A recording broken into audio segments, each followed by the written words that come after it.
their kids took a mission trip. That mission trip was to support one of the kids that grew up here, of all things, right? Samuel Foose, growing up in our backyard, now a missionary in India. And what Samuel's doing in India is a certain type of agriculture, trying to help serve and bring people to know Christ through the way that he is farming. Well, that whole idea, unbeknownst to me, but Joel and Giselle actually went on that trip, and part of that was wondering, is God calling us to go join Samuel and Zerini over there? I don't know what happened over there, but they came back convinced that India wasn't for them. But so that was the deal. But their hearts were stirring, right? So they went and did that. Then in May of 2025, I felt convicted again that the leaders of this church, we needed to, so I took the Experiencing God book that I taught 2 quarters on, and we changed devotions. We always have done it differently. We have been working through Experiencing God since then. Same thing. If God calls us, what does it mean to follow him by faith, particularly if something's bigger than you are? And some of this is Jim Banstra's fault, because in that brainstorming session back in March, he had said, I don't know what he's called us to, but it better be big. So we started praying about big. What happened is each month at session, then from that point on, we were taking a section of the meeting, 10 minutes, 15 minutes. Are there other ideas? And most of the time there was one or more ideas. There was a Christian apprenticeship program that might happen. There was buying a house that we might be able to have missionaries stay in, that we might be able to take homeless in. There was a variety of issues. We kept doing that, but we were getting 15 minutes once a month.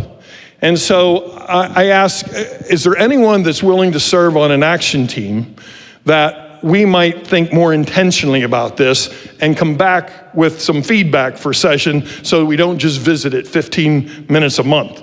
And so that's what happened. And a team was formed. That was Mary Friedline and Kent and Deb Blau, and Jim joined us. I needed somebody to challenge me, so I asked Jim to come along. He did. It was great. And so at that point, in May, some unfortunate things started to happen. Teresa passed away.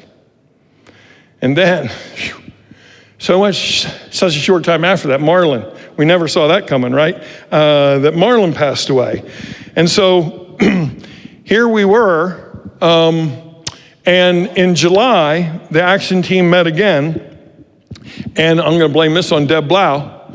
Deb Blau raised the issue, have we ever thought that God might want to do something on the Sherbein property? I'll be honest with you.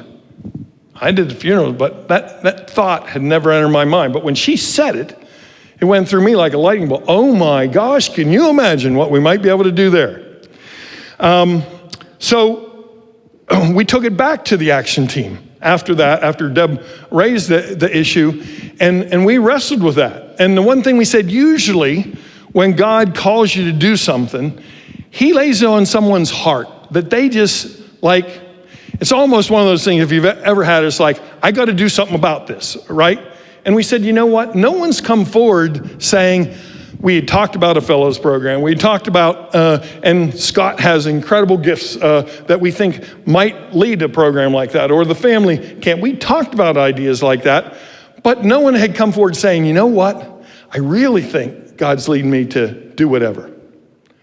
Well, here came Joel and Giselle. They caught wind, came to talk to Deb and said, is the church really seriously thinking about maybe getting the Sherbein property? So long story short, sat down with Joel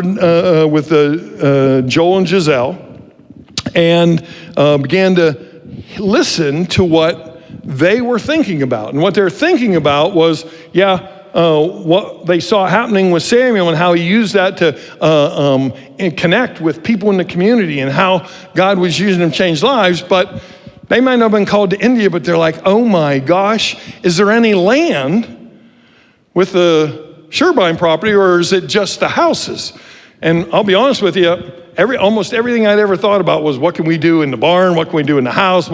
I'm no farmer. I got to bale hay one summer. That's as close as I get. I eat a lot of their food, but I don't know much about farming. And here was someone saying, and they'll share with you what really on their heart, but they felt that they were being led to do something with the land aspect, which are 60 acres, 10 of which has the houses sitting on it. So basically 50 acres of land.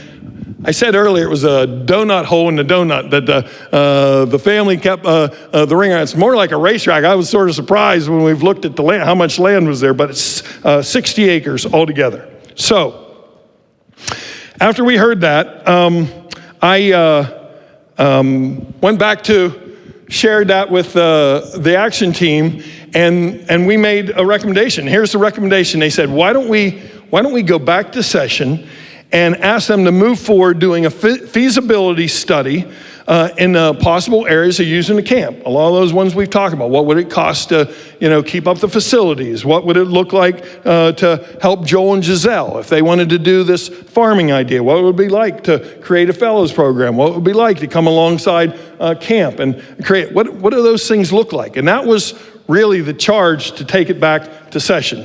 So in August, I was going on vacation, and by that time knew that those guys were going to put the farm on the market, and so I asked to have lunch with Kirk. If you're going to have an important conversation, you got to eat. So we went out to lunch, and I said, Kirk, I don't know if you would ever consider this, but if you guys are going to sell the property, I think we would at least like to explore as a church, is that something that God would like to do with us there? So just keep us interested, right? So I come back from vacation. Kirk tells me they're putting it on the market, and he sends me that video of the farm. Just so you know, he says, by the way, I think it's going on the market next week. And so at the same time, I'm like, okay, now what do we do with this? It's going on the market. We had a session scheduled for September 8th. So I have this recommendation from the action team. I go to session that night and I say, here's the deal. We got a ton of stuff on this agenda, but I think that we're doing a disservice if we don't at least go look at the property, see what's there, and then afterwards I was going to come back and read the input that I had from the action team, and I asked them if we could move any discussion about the property to the following week, and we would take care of business that night. So we go up and see the property. We come back as a session. At that point, I think 3 or 4 folks had made appointments and had already seen the property. They already had they already had an offer on the property. They also had people lined up almost every day for the next week to come and see the property. So we come back to the meeting, and folks, the session said, what if we move business to next week? Let's talk about this tonight. And so that's what we did. And we talked along. It was almost 10:30 when I got home that night. So that's a record for me. That's the latest one I've been part of here. So we talked about it. And by the end of the night, it was simple as this. We said, we can wait till next week, but that property's not going to be available next week. So what do we do? And the discussion followed that let's make an offer contingent upon us sharing it with the congregation and a congregational vote. That's how we operate. We're not going to do anything without a congregational vote. So I called Kirk, put it on speaker, and we told him we'd like to make an offer contingent upon a congregational meeting, which we set for October 5th. So that's what happened. That's why we're here tonight. A sales agreement has been signed between us and them. You can blame it on John Flower. John's the corporation president, so he had to put his John Hancock on there. But again, that's written, same kind of thing. Everything is dependent upon congregational meeting on October 5th. Now, this morning, a couple other things, and I'll try and finish up. I know I'm going too long, but Joe and Giselle is the problem with the timeline that I just shared with you is we put the cart before the horse, right? That's not the way we would have done it. It was supposed to be, if you remember our exact words, we were supposed to do feasibility studies. The feasibility studies were all supposed to take place, then come back as a session and say, this is what we think is feasible, this is the way it ought to be organized, and this is what we ought to ask to do. Well, when you have to move on the first night you meet, or not have the opportunity to do it, the cart gets upset a little bit. So, since we made that offer, Joel and Giselle have gotten very busy trying to contact people. Jeremy what's his name? Swartzfeger, yeah. Jeremy Swartzfeger, who's a gentleman that is doing the very kind of farming that they're interested in doing down in Fayette County. Long story short, Joel knew him. What are the odds that Joel had run into this guy before? Joel called him to get some advice, like, let's try and get a business plan. Let's talk about startup costs. Let's talk about what kind of equipment, like all that kind of stuff. Well, when he does that, Jeremy says to him, he's the one running his farm. He said, call me in January. Because I can't talk until January. I mean, I am so occupied with the farm. Well, God took care of that. He hurt his knee last week. He's on crutches. He can't walk. He can barely move, let alone farm. So Kent runs down to Fayette County this morning, has him back here for a meeting at 9 o'clock this morning. And so we met with him. But one other thing I got to fit as part of that. He said, I can tell you a lot, but I'm a one-stop shop. He said, there is a gentleman who you guys need to get in contact with. We have organized a consortium of folks who are really interested in doing this kind of farming. It's named, get the name here so I don't get it right, Fireberry. And the whole purpose of that organization is to try and help groups that are interested in starting this kind of thing. But here's the one that I loved. He said the key part of that group, the guy who's the driving force behind it, is a guy named Justin McElhatton. No big deal to you and me. When he did that, I had asked Garth Miller to come alongside Joel and Giselle in thinking through how they talk about these things. And Garth started to laugh. We said, what's so funny? He said, that this man, Justin McElhatton, I've worked with for the last 40 years. His dad owned the business that I work for in Pittsburgh, and they just sold it, and that's why he's now free. That's what he wants to do in his retirement. So, just neat connection that we started to see all over the place with God. So, all that just gets you to tonight. That's why we're here, and why we think that God has been moving, sort of driving us to do some things. So that's sort of background. That's number one. I've only got 7 things on the sheet. But let me just talk for a second. I'm going to talk about an area of one of the things we might want to do, and then I'll ask questions, and then we'll move through some of those different areas. The first area is the main house.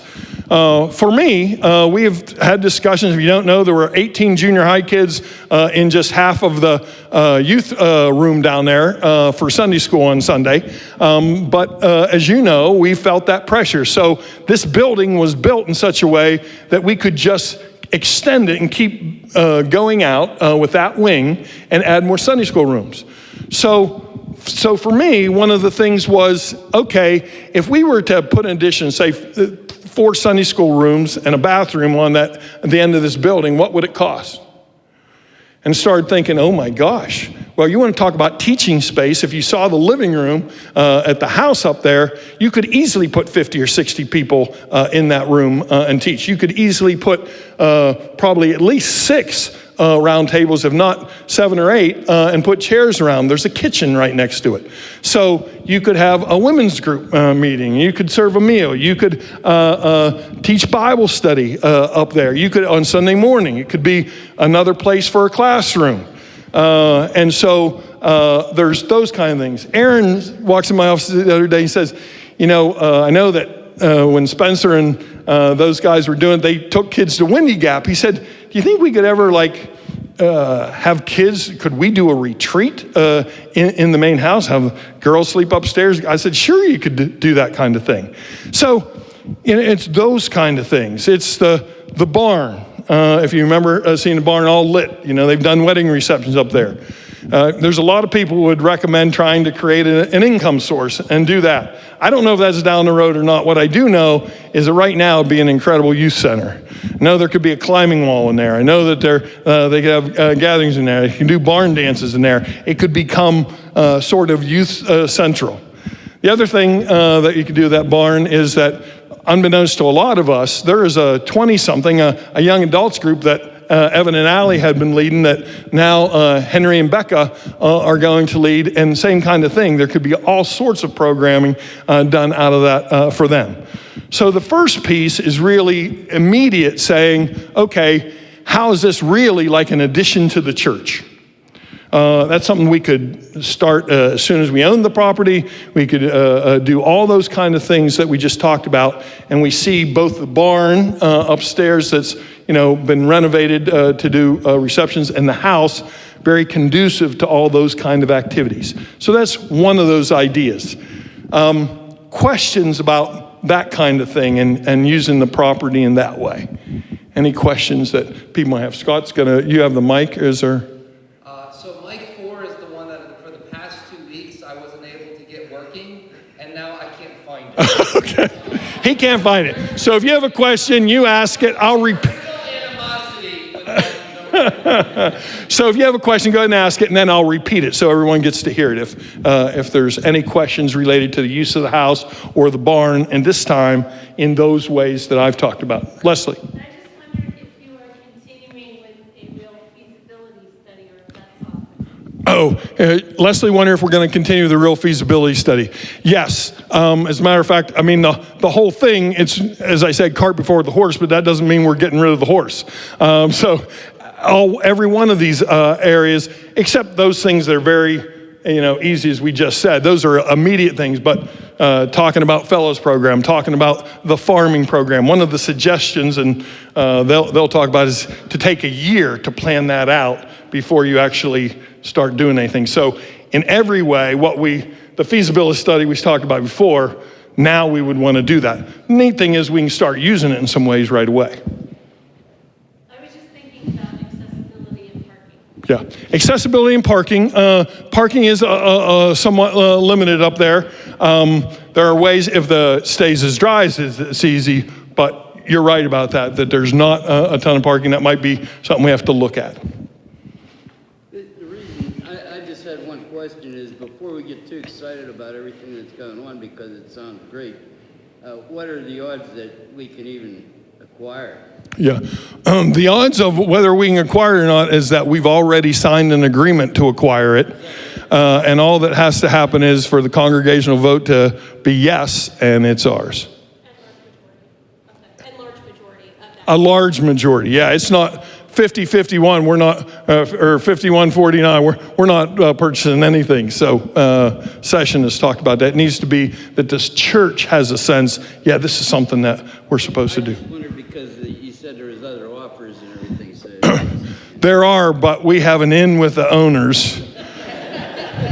And that's why they signed an agreement with us. They would love to see it in the hands of the church because of the ongoing relationship.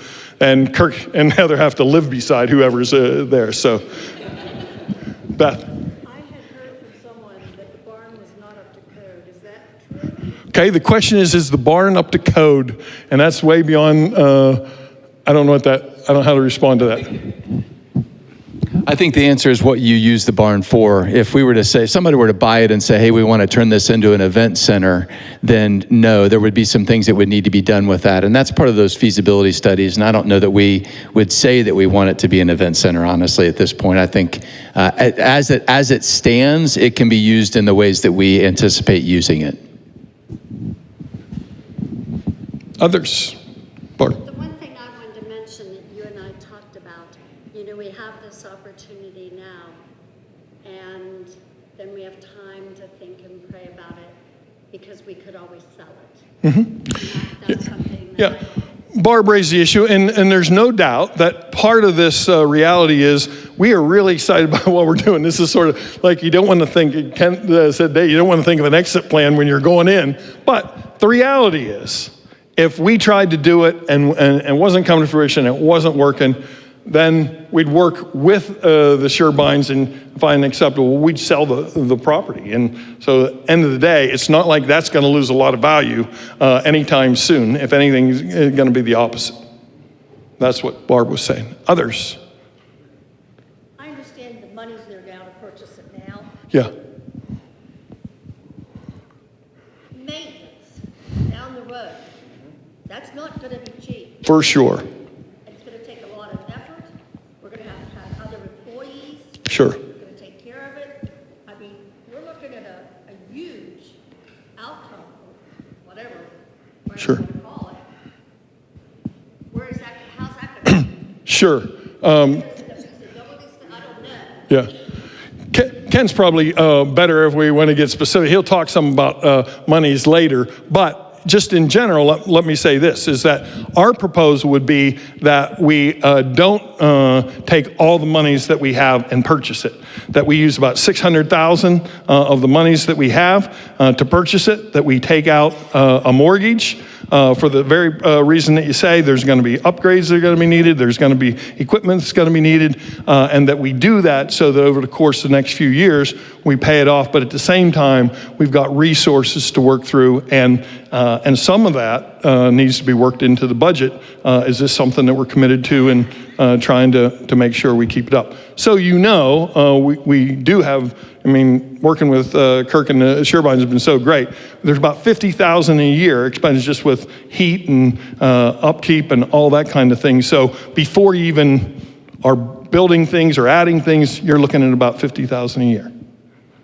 Also, wouldn't we have Joel and Giselle working like dogs to get the property up? Yeah, Jim wanted to know if we were going to have Joel and Giselle working like dogs to get the property up and running. And they might not see each other for a while. The reality is that it's going to be labor intensive. Any kind of farming is, but it's also, that's why we're meeting with these folks who are doing the kind of thing that we want to do, so that again that we take a year to know exactly what we're getting into and what is going to be needed. And our hope is that Joel and Giselle aren't just doing anything by themselves. The hope is that as we do this creates opportunity not only to serve other people, but for folks in the church that might want to serve with them, that might want to be involved in different aspects, whether that's marketing the chickens that they raise, or whether that's helping manually do some things. There's going to be lots of opportunities for people to come alongside them, but yes, they are going to, they're spearheading it because God's laid that call in their heart. So it will mean a lot of work for them, but hopefully it means a lot of work for us.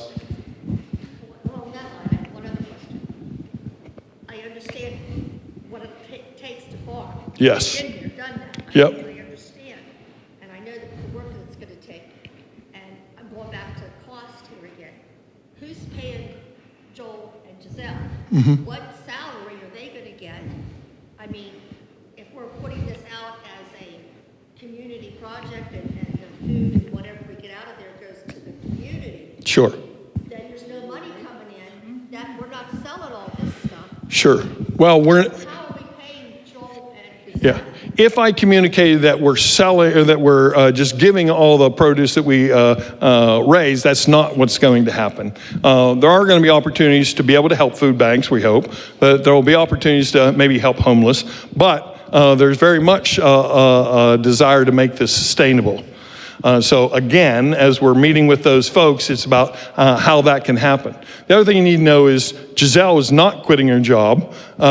She has a very good job running veterinary hospitals in Pittsburgh. We're looking for opportunities. Can we cut one day off of that so that there's more evenly split between time with the children?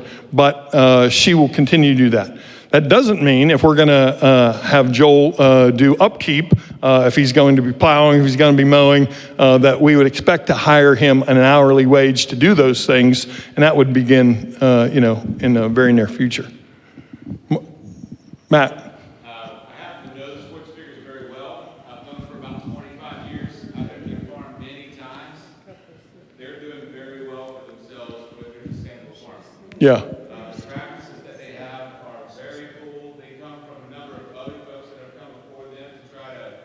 Make that a reality, and so they're a great resource. If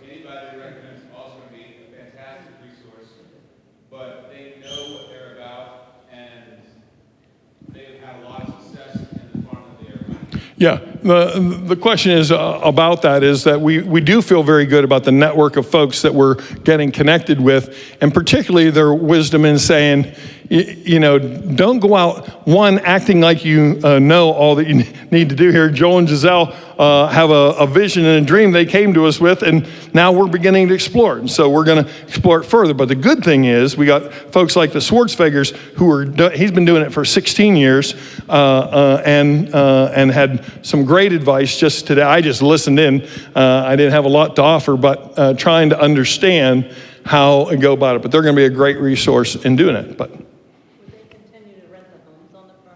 yeah, the question is whether we continue to rent the homes. One of the things that we're hoping, there's folks that are renting there now, so we've not been into those. One's a 3-bedroom house. That one's a log cabin that Kirk says works great for a bachelor, not so much for a family. It's like a big room with a loft in it. In the immediate future, we would do that. And particularly right now, we don't think that the home there would be a fit for Joel and Giselle. They own their own home, but it's very close by. So in the short run, that we'd probably look to rent those, and that would be some income coming from those. Okay? What's that? Maybe rent it to an associate. Maybe rent it to an associate pastor. Ken, that's your job. Find those guys. Deb. Okay, this is the total Sherburne property you're talking about. It is not the total Sherburne property. Yeah, it is 60 acres, 10 of which is really where all the houses are located. Yeah, there's 3 houses. There's the big house, then there's a 3-bedroom house, white house beside it, and then there's the log cabin. There's also the big barn, and then there's an equipment barn. Yeah. Yeah, I know this by the video, that I don't think the Sherburnes are doing a lot, just mostly hay and sunflowers and stuff like that. So the equipment that they have, if you want to plow and stuff like that, you're going to have that. Sure. And I'll tell you, I know, we have 600 some acres. I have 300 now. It's expensive to try to keep tractors going and everything. it sure is. There's no doubt, and we're not being naive about going into it. I mean, down to dollars and percentages, and that again, one of the things in working with the Schwartzfegers is that. But Kent, I thought, had some great advice today. We're not even going to jump in talking about doing 50 acres at the beginning. You learn to walk before you start to run. And so the idea, even as we plan for the first year, is thinking about maybe the first year that we do 10 acres. And we find a product, again, whether that's chickens or whether that's doing produce. I mean, all that will be determined in those feasibility studies, but it'll definitely be small, begin to build, and then add on to that. I just wanted to say, because I know that because my son is trying to do some of my ground. A lot of my ground that I have for my dad, I have in credit. So Yeah. I get money from them to help pay for it. Sure. And he's just doing a little bit of hay and a little bit of corn, and, you know, he did a little bit of wheat, and it's, yeah. Labor intensive and not quick return. No.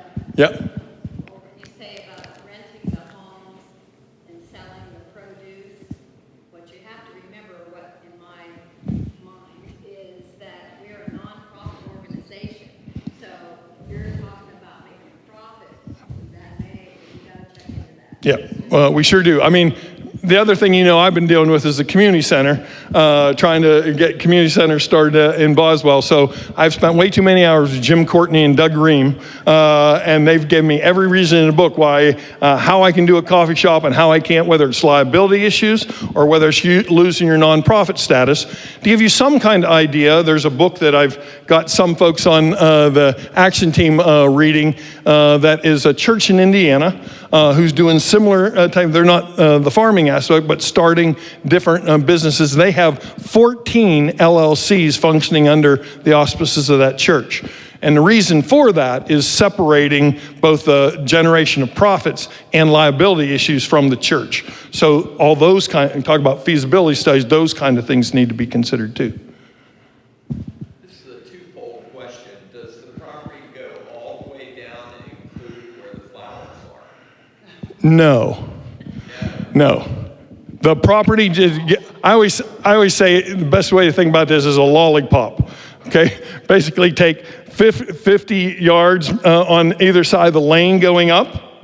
And then when you get where, if you can picture where if you look up there, you'll see white bales of hay stacked. And it goes to the right, comes over towards our church, which basically comes back to where the parking lot is, and then goes up towards the shed up that you see up there. That shed is not included, but goes around it.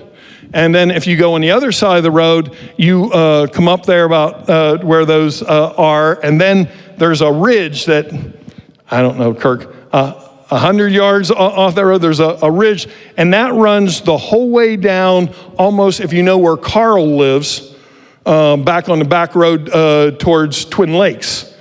It runs the whole way down there and then comes over, and there's a pond that Kirk and Heather will keep, and it's like a U around that, and then it comes up to the far barn behind where the houses are.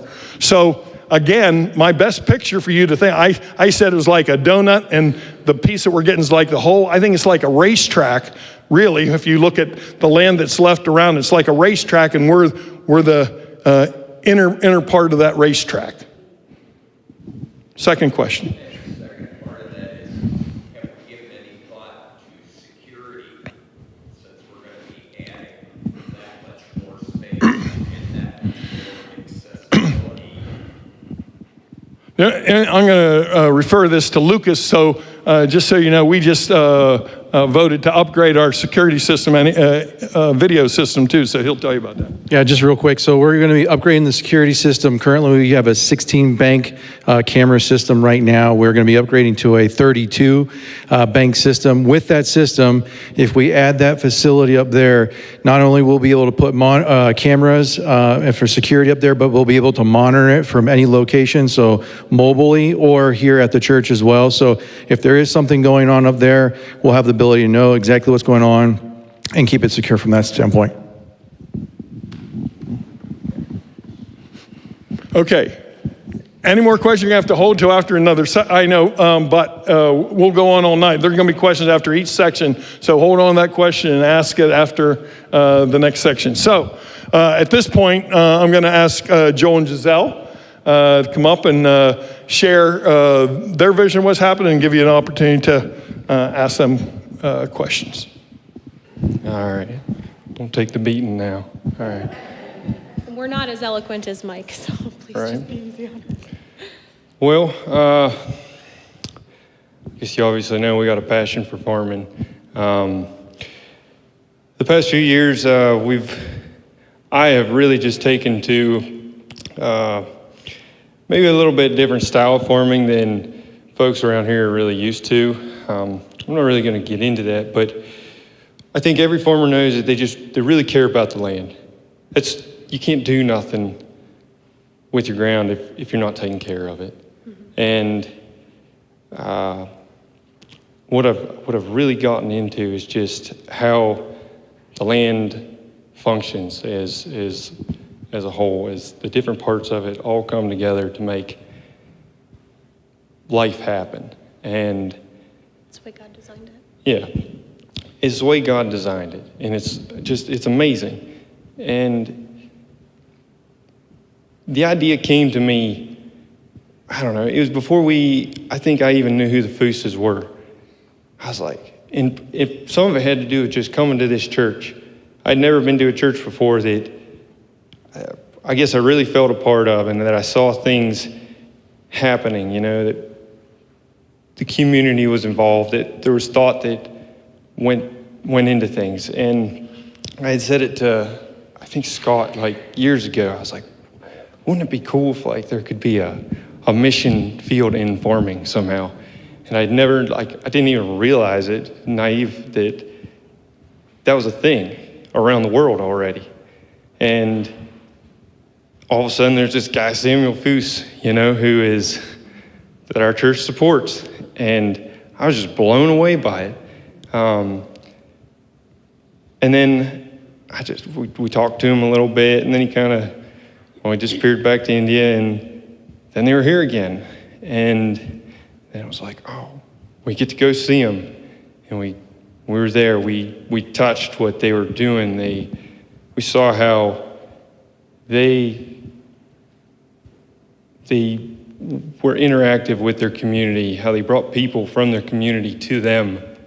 And it's much different dynamics there than it is here, just from safety perspectives and things like that. But it was just so cool how they took farming in just a time. They got 3 acres and they're doing so much with it. They're touching like so many lives, and they're taking care of God's earth. You know, they love the ground. They pray, not to it, but They pray over they all pray over it. They pray over every plant that they plant. And I mean, you go there and it's just beautiful. And we came back, and it kind of set us to looking a little harder for a piece of ground here and there, and something we could do small to start out with. And, you know, we keep coming up against dead ends and Highland prices. Highland price, yeah.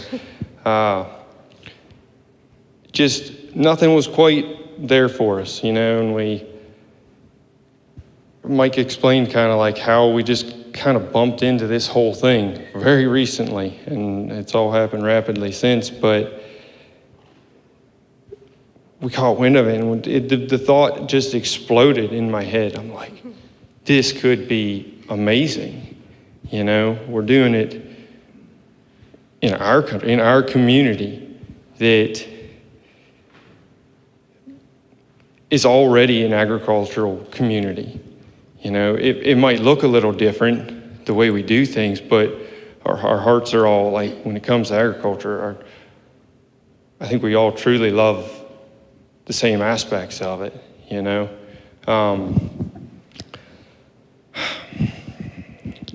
Get back to the script here, maybe. Yeah, so we want to take that mission and with agriculture and apply it to all aspects. Like everything we would want to do would be of God, of our community, that it would not be just little enterprises in vain to make some money.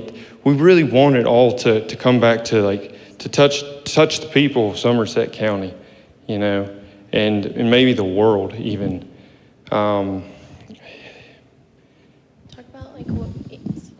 Sorry, yeah, you're good. Well, Yeah, you're good. So God's fingerprints have been over. God's fingerprints have been over this whole thing, and that's been a very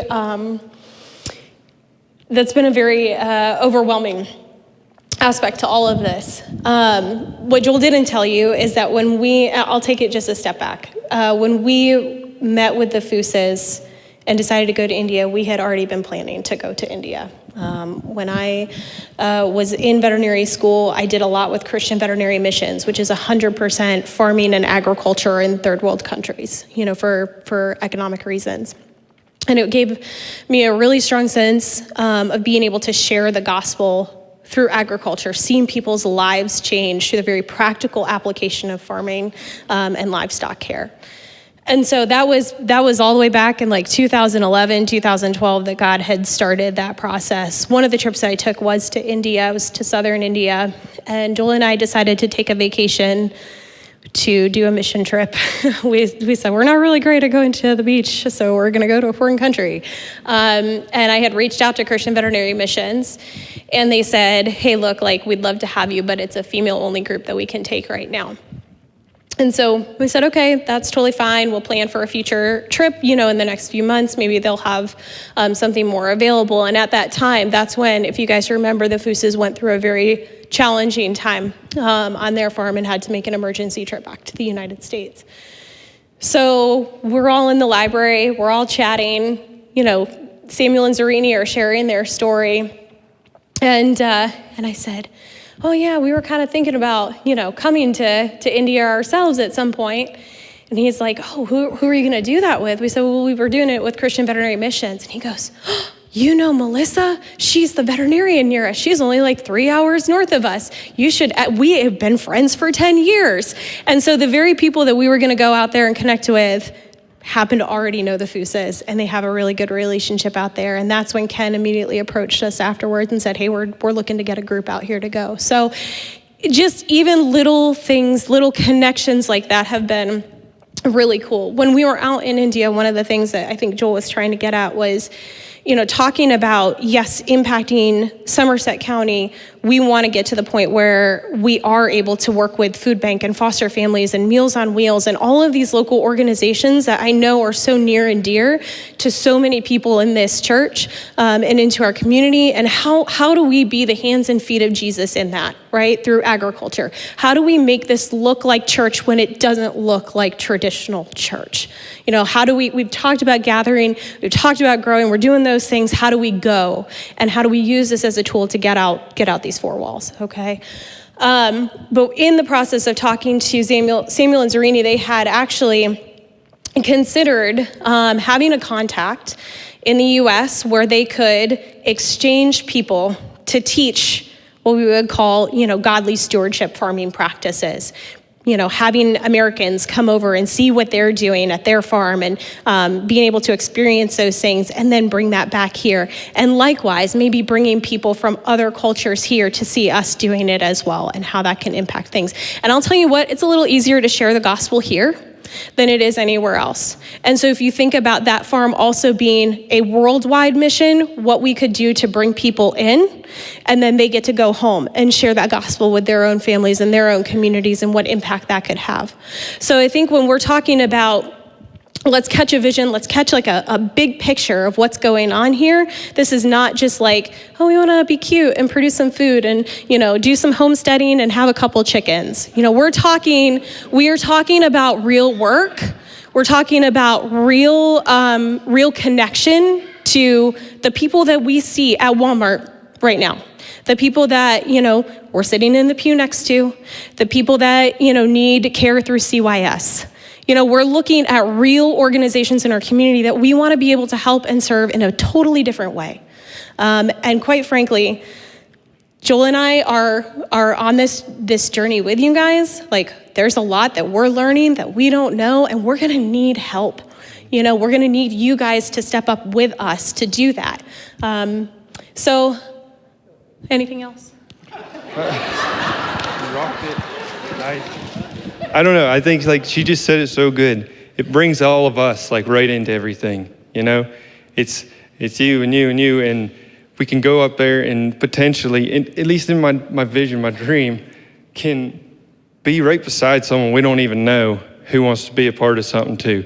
And they don't have to walk through this church door to be scared to walk through a church door to being in touch with someone who knows and loves Jesus.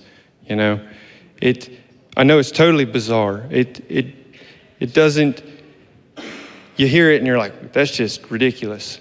Who in their right mind would think that that's a good idea, But thank you.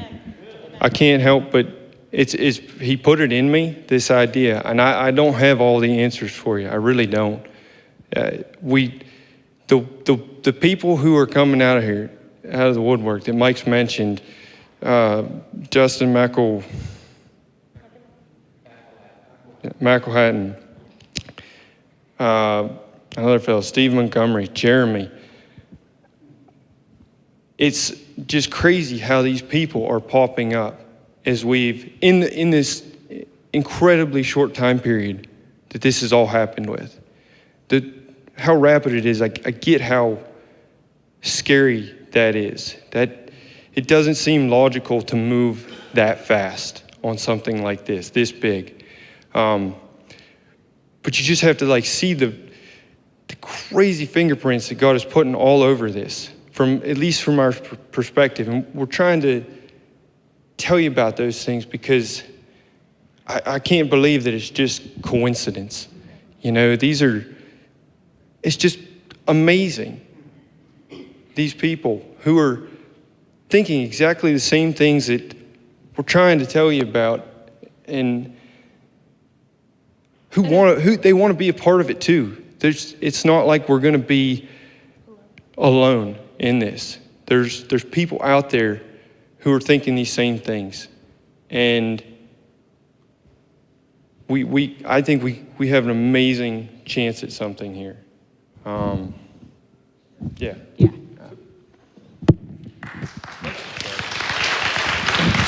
Stay close by, because any of the farm questions you're answering. Any questions that you want, Jim? I'd like to hear about your backgrounds. Tell us, both we don't know that much. We know she's a veterinarian, but we don't know. If I can step out, I'm good. So all right. Well, I'm from Frostburg, Maryland originally. Not far away. Not much different culture, you know. My family had a beef farm there. It started out as a dairy farm. That didn't work out, and it became a beef farm. And, you know, it's like every other farm that you got a part-time job to make it work, you know. Because farming's a tough gig. There's no other real way to put it. If there's a lot that can go down. We could go down with that road, but so I grew up around cattle my whole life. I love livestock. That's where a lot of my passion lies. I love cattle. I've come to really love the sheep industry. And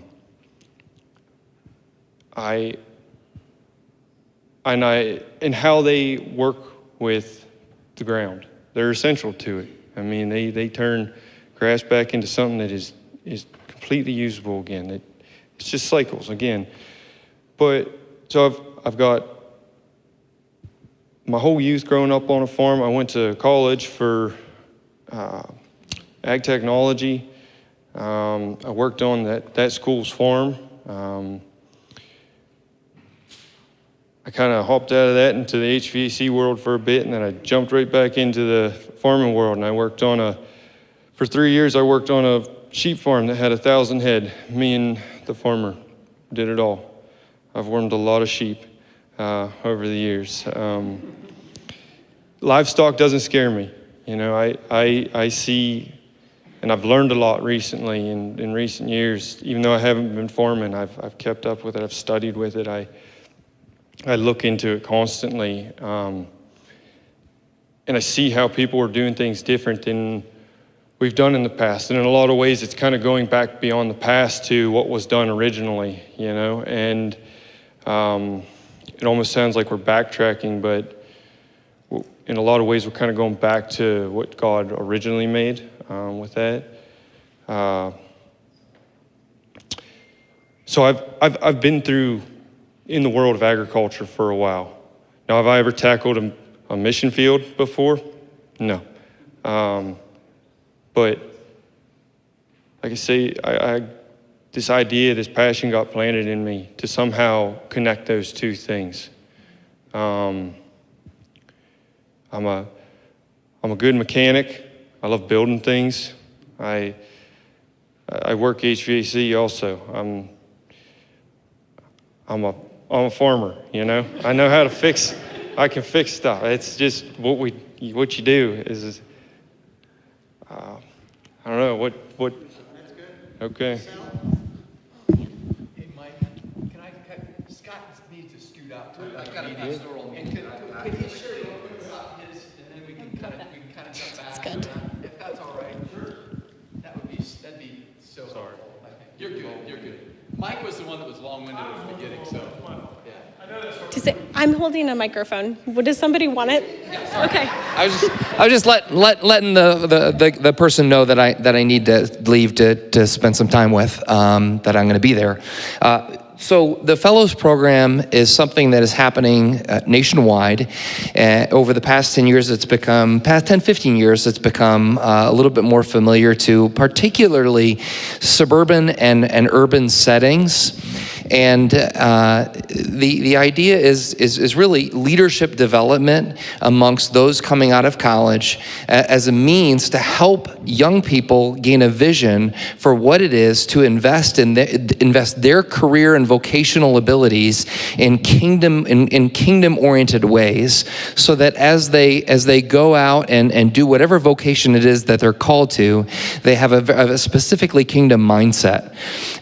So one of the programs that we as Summers Best has been connected to for a long time, I've known Dennis Doran for 20 years.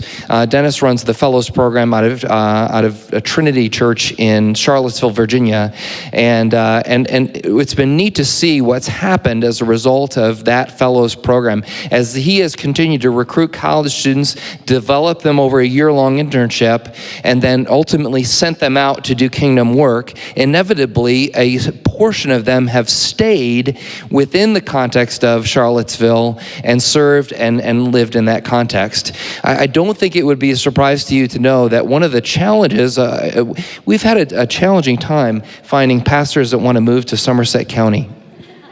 So one of the answers to that, right, is to grow them up, to develop people, and so the idea is can we do something here that draws in leaders, gives us a chance to develop them, not necessarily specifically just for them to be here. Some of them might be sent all over the country, anywhere, but the hope would be that some of them might stay here. Some of them might use their gifts, and we've seen evidence of that happening. Kent and I and some others were involved with a student ministry associate program at Summers Best, and there's folks that you may know, Mark Murchie and Ashley Murchie, still live in the area, still have served now for 15 years in ministry in this area as a result of drawing them here and investing in them. So there's precedent for doing this, and I think real benefit to our community as we seek to draw leaders to the area. The other thing just I want you to know that's happening, that's neat, that's kind of a potential partnership, is Grove City College has been involved, along with the EPC and some other organizations, in a rural initiative. Grove City got a grant for $5 million about 6 or 7 years ago, and I need to go back and check my numbers on that, but for the purpose of trying to help rural areas, recognizing that as young people continue to be drawn towards suburban and urban areas, there's a leadership vacuum happening in rural areas, rural settings. And so that rural initiative is, again, the idea of helping young people see the value of using their gifts and in rural areas. Had the conversation with Dave about how easy is it to find a lawyer to come to Somerset County. Not impossible, right? I mean, so the idea is, how do we develop leaders, and come along places like Grove City and the Rural Initiative, and give young people a vision for just how great rural areas are. So that's one of the exciting possibilities of Fellows Program, is to partner with other folks, including potentially the Rural Initiative and Grove City College. And I just this weekend ran into Don Shepson, who's one of the professors there, and he said, we just got another $5 million for the Rural Initiative, and we're starting to include other schools in Western Pennsylvania in this initiative. So in our mind, and in my estimation, that could potentially be a great recruiting source as we go to these colleges. And Summers Best has some experience recruiting college students. To go to these colleges and find those folks who God has called to rural areas, or given them at least an inkling, like Joel has, right? In a certain sense of, here's what the Lord's leading me to. If we have the opportunity to go out and encourage that and connect with those that have that inkling, I might be interested in that, there might be a great opportunity for us as a church to draw young people to this area, to be invested in them over the course of a year and see what the Lord does with it. Do we want the Workmans to come back up again, or to fin? Go ahead and then we'll field questions of anyone. Can field questions of anyone? Did you have a question you wanted to? I just had a question on that piece. Because Yes. I love the vision, but I didn't catch the connection between the property and Yeah, great question. Thanks, Scott. Left holding the mic. The conversation started, as Mike introduced it earlier, we've been kind of praying and thinking about this type of program in this area for a long time. And I think the opportunity with that particular property is that house, the upstairs of the main farmhouse, there's obviously a lot of living spaces, some couple bathrooms, some bedrooms, and at least some space to potentially house some folks. There are different models of fellows programs. Some of those fellows programs have host families that those students stay with through the course of those 9 months they're there. There's a couple that have kind of a community living situation, and I know that some of the folks that have done those, one in particular in Pittsburgh, they really have seen the value of that community living and developing those relationships as they're kind of going through the fellows program together. So that property, at least the upstairs and then the downstairs meeting space, would be kind of on usually 1 day a week. Those folks do a work experience, so they're actually they are hired essentially as interns by folks in the community, businesses in the community. If they're in education, they might try to connect with Somerset Christian School. If they're considering law school, or they've already taken some tests to kind of move that direction, they might intern with an attorney locally. They do that 4 days of the week, and then 1 day they do some teaching and training, that discerning process that Scott was talking a little bit about. But we see that property as that study center area of the main house as kind of maybe a place where some of that could happen, but also some of the housing could be used for the fellows. Is kind of that's the question we're kind of trying to answer. Could that be the case? Paired with that, and Mike mentioned that during the what I would consider off season for me, right? The off season, those 9 months outside the summer, you'd have this potentially of a fellows program. And then during the summer, we've talked about, boy, is there some symbiotic relationship with a property that you could use during the summer for some interacting with parents of campers, Summer's Best or Pine Springs or whoever. And that's a question too that needs to be answered. And honestly, it's one that's probably not as easily answered, if I'm being very honest, with that property, because there's just not a lot of housing space there, right? Like that's not as easy of a fit, but there are things about that property that would be potentially attractive for facilitating some of the things that we'd love to see facilitated there. So if that's helpful. Does that answer that question kind of to some degree? So some question marks for sure, but some potential possibly to use that the housing up there in a way that would be beneficial. So any other questions about fellows? Yes, Jerry. Okay.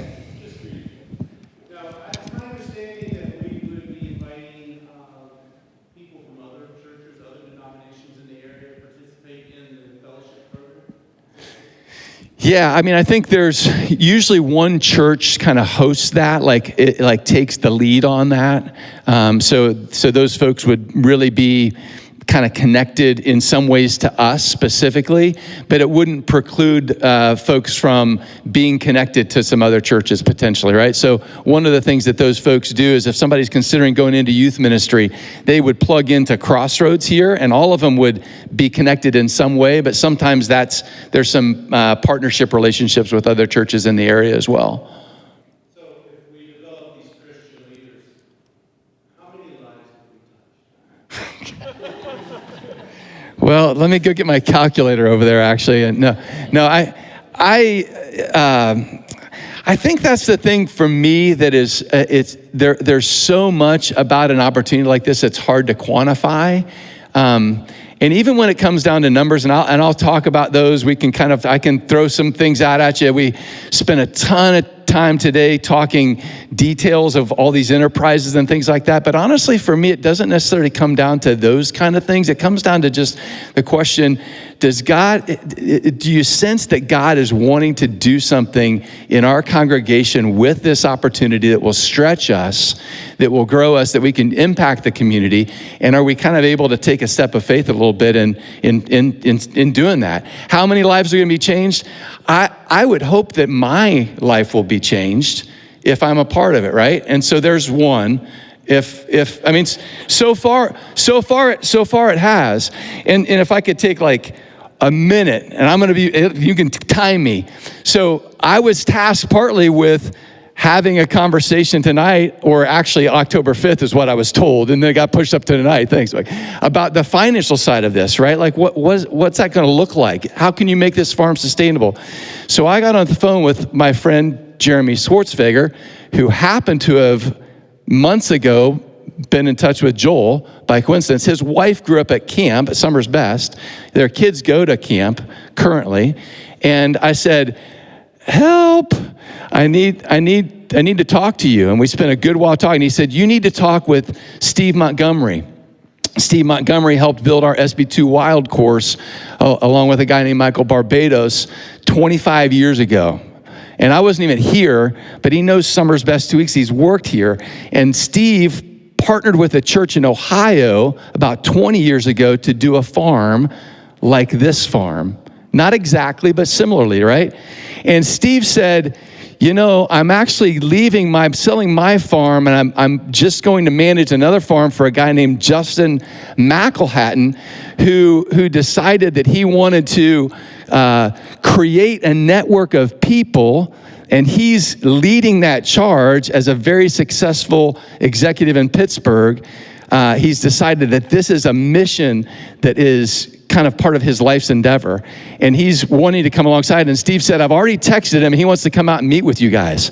So when Mike says that we're sitting in that meeting and we mentioned the name Justin McElhatton, and Garth says, I know that family. I've worked with them for 48 years. My jaw dropped. I thought Jeremy Schwartzfeger was the most important guy in that room.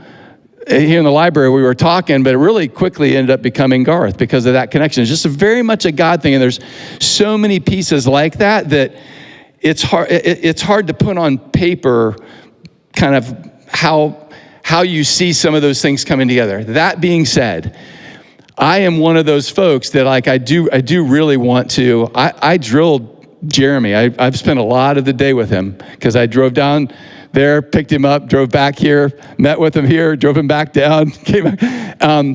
And I am convinced that over the next year, there will be a much clearer path towards sustainability. And I get it. I'm not a farmer either. So I've got to see the numbers, and and he has done this, and he's done it wrong, and he's done it right. And that's the kind of person you want to have come alongside you to kind of say, this is the way to do it, this is not the way to do it. Let me just jump into my piece with some of the finances real quick, because one of the things that we talked about was, well, what would like bare bones startup costs? What would it take? And here's the numbers specifically. I kind of broke them down. Just annual operating expenses, if we were to take out the $10,000 for property taxes, assuming that we would be exempt of that, and that's still in conversation. We're working with the assessor's office on that, kind of approaching that topic right now. But it would be $39,000. This is based on last year's numbers. $39,093.66. So $40,000 for operating costs. That's utilities. That's mowing. That's plowing. That's trash. Income from the houses would be currently about $19,200 if we continued to rent those for the first year, which it sounds like we probably would. So you'd be looking at your net expense for operating. This isn't maintenance, but operating of $19,893.66, so about $20,000 net expense to just have that property function. We have decided that, at least as of now, that we're going to try to put down $600,000 because that leaves about $230,000 in our our bequest fund to be able to respond to some of those maintenance issues or improvements and things that we might have, right? So there's some monies that's available for some of those things. We also feel like over this first year, there's going to need to be about $50,000 in some used equipment, some fencing, some seed to kind of begin to move in a direction where we're kind of approaching some of these enterprises. So about $50,000. That $50,000 would not come out of our budget. Ken Van Antwerp's going to give us that from the mission budget. And actually, there was monies in the bequest, the $1 million bequest, almost $1.1 million. 25% of that was set aside for mission endeavors, right? To kind of say, like, we want to make sure, as we do with our operating budget, church, that we're really challenging ourselves to go in some ways missionally. And so that startup money for this next year would come from that mission budget. So for this first year, as we're kind of exploring this and really trying to discern from the Lord what he's doing, bottom line, it would be around $20,000 in our operating budget that we would need to come up with to go down the road. Well, you're talking about, and we don't have the finances together. The agreement just got signed, so we have talked with Somerset Trust, and they said we'll set this up however you want. They know us well. That's where our relationship is with entirely now, and so if it's at 7%, you're talking about $42,000 in finance fees over the course of a year. I am not. I'm convinced that we would pay that off in a fairly short period of time. I'm just convinced personally that the Lord's going to be moving this in a way that folks, I think, will see the value of it. And I think it will be something that we'll continue to hopefully be amazed by what God does with it. My personal opinion. What was the agreement that we have with the Sherlock? How much? Yeah, the property was listed at $1.2 million. And that's what our agreement is for. Yeah, 1.2 for all the buildings and the 60 acres that are up there. Any other questions along those lines, and then I can toss it back to somebody else. Yeah. Well, I'm sorry you can't. Actually, we have it under contract officially, as of yesterday, I think so. Ask Kirk if he wants Jim as his name. Any other questions? I did think it was helpful. I pulled, right before I left my office, I pulled the August balance sheet because I think some folks say, well, gosh, the $600,000 and this $230 that you have kind of in the bequest fund that's still kind of there. Right now, as of the end of August, the Lord has really blessed us. We have about $1.8 million total assets, right? So of those monies, $830,000 in the bequest account, about $137,000 in that mission account that was part of the bequests, and then $179,000 in the building fund, and $98,000 in the community benevolence fund, which is the deacons portion of some of that monies that we took out. So all of those added up, even still with those restricted monies, we have about $563,000 in unrestricted, right? So by making this purchase too, we're not kind of jeopardizing if something were to happen and the economy goes south and giving just isn't quite what it needs to be. I think you heard one comment that this is an asset that could be sold, but also we're in a place where we could weather some months with giving maybe not being where it needs to be. But that was a factor for sure in some of the conversation as we discussed this.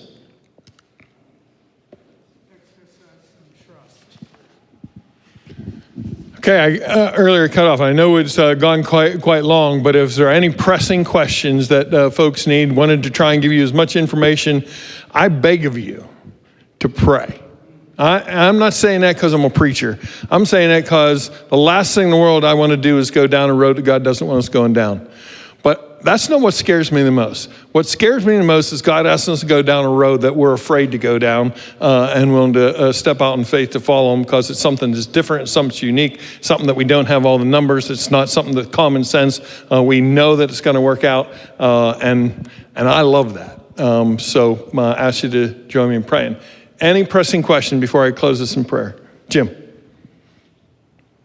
God has been gracious to us. How can we express our gratitude to the Sherman? Yeah. I think, again, knowing, I don't know how many people they could have sold that to, but I guarantee you, we talk about 1.2, with as many people that were going to that property, that thing could have escalated and they could have said, oh, we're just going to take the highest bidder. What a gift to us that they were willing to think about partnering with us in this mission. So incredibly grateful to them. And we have to think about how we can thank them. But,